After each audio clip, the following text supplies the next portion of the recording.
وعلیکم السلام ورحمۃ اللہ وبرکاتہ۔ آپ نے پوچھا کہ فطرانہ کس پر ہوتا ہے؟ کیا اسی پر ہوتا ہے جو زکوٰۃ دیتا ہوتا ہے؟ تو یاد رکھیے نہیں، زکوٰۃ صرف وہ دیتا ہے جو صاحب نصاب ہوتا ہے، اور فطرانہ اور قربانی اس کا نصاب الگ ہے۔ یعنی کوئی آدمی اگر اس کے پاس زکوٰۃ کا نصاب نہیں ہے اور وہ زکوٰۃ نہیں دیتا، لیکن اس کے پاس کچھ اور فیسلٹیز ہیں جس کی وجہ سے وہ قربانی اور صدقہ فطر اس پر واجب ہوگا، وہ کیا ہے؟ وہ یہ ہے کہ اگر کسی کے پاس زائد سامان اتنا ہو، یعنی ضروریات زندگی سے زائد سامان اتنا ہو کہ جس سے وہ جو ہے اگر اس کو بیچ دے تو اس سے 52.5 تولے چاندی، تقریباً 40 45 50 ہزار جو بھی آج کل ریٹ چل رہا ہے، اتنا اس کے پاس زائد سامان اگر پڑا ہوا ہے تو اب اس آدمی پر قربانی بھی واجب ہے اور اس آدمی پر صدقہ فطر بھی واجب ہے۔ زائد سامان سے مراد یہ ہوتی ہے کہ 3 کپڑوں سے 3 جوڑوں سے زائد جو ہوتے ہیں وہ زائد ہی گنے جاتے ہیں، اور اسی طرح شوکیس وغیرہ کے جو برتن ہیں وہ سال میں ایک دفعہ بھی استعمال نہ ہوتے ہوں تو وہ بھی زائد ہیں۔ اسی طرح جو ٹی وی چیزیں یہ فضولیات ہیں، یا اسی طرح ایک موبائل ہے جو آپ کے کانٹیکٹ کے لیے چھوٹا سا موبائل ہی کافی ہوتا ہے جو ضروری ہے، لیکن آپ نے 30 40 50 ہزار والا موبائل رکھا ہے تو یہ زائد ہے۔ لیکن اگر آپ کی کوئی اس میں کاروباری یا دینی ایسی مجبوری ہے کہ جو آپ نے رکھا ہوا ہے اس کے بغیر آپ کے لیے چارہ نہیں ہے تو وہ پھر آپ کے زائد میں نہیں ہوگا۔ اسی طرح موٹر سائیکل ہے، اس کے لیے آپ کو ایک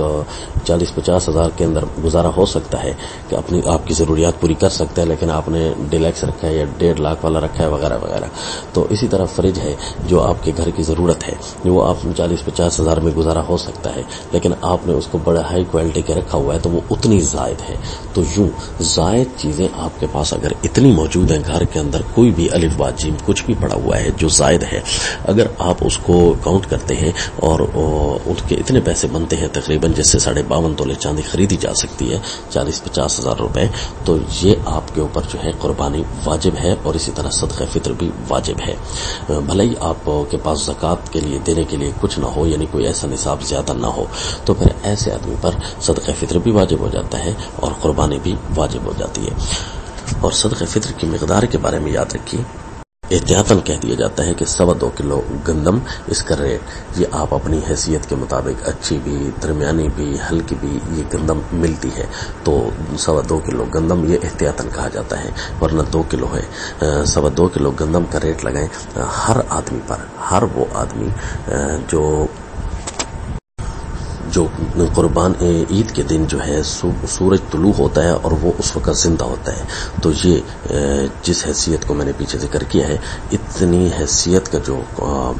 مالک ہے تو وہ اپنی طرف سے بھی فطر ادا کرے گا اور اپنے چھوٹے بچوں کی طرف سے بھی، حتیٰ کہ وہ بچہ جو بھی سورج نکلتے وقت وہ پیدا ہو چکا تھا تو بس اس وقت بھی اس کے اوپر اس کی طرف سے بھی دینا آپ پر ضروری ہے۔ اور اسی طرح جو قربانی تو صرف آپ کے اپنے اوپر ہی آئے گی۔ بہرحال یہ 4 کلو کھجور ہوتی ہے، 4 کلو کشمش ہوتی ہے، اور اسی طرح 4 کلو جو ہوتی ہے۔ پھر اس طرح کھجور، کشمش اور اس کے اندر جو جو ہے اس کی اپنی کوالٹیز ہیں، جتنی اللہ نے آپ کو وسعت دے رکھی ہے آپ جو ہے اس اماؤنٹ کو صدقہ فطر میں دیجیے، اور جس علاقے میں آپ رہ رہے ہیں اسی علاقے کے ہی جہاں آپ نے ادا کرنا ہے اسی علاقے کے ہی ریٹ کا متعین ہوگا۔ فرض کرو آپ سعودیہ میں ہیں، چائنا میں ہیں، کسی دوسرے ملک میں ہیں، تو وہاں اگر آپ ادا کرنا چاہ رہے ہیں تو بس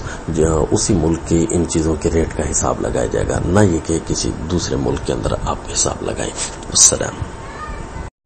اور ہاں یہ بھی یاد رکھیے کہ صدقہ فطر تو واجب تو آپ کو عید کے دن ہوگا، لیکن اس سے پہلے بھی آپ ادا کر سکتے ہیں، بلکہ ادا کرنا چاہیے تاکہ غریب وغیرہ یہ اپنی عید کی خوشیوں میں شامل ہو جائیں، ورنہ آپ عید کے دن ضرور ادا کریں گے۔ اگر فرض کرے کسی کا رہ جاتا ہے تو وہ عید کے بعد بھی ادائیگی اس کے ذمہ باقی ہے، وہ کسی وقت بھی ادا کر دے۔ السلام۔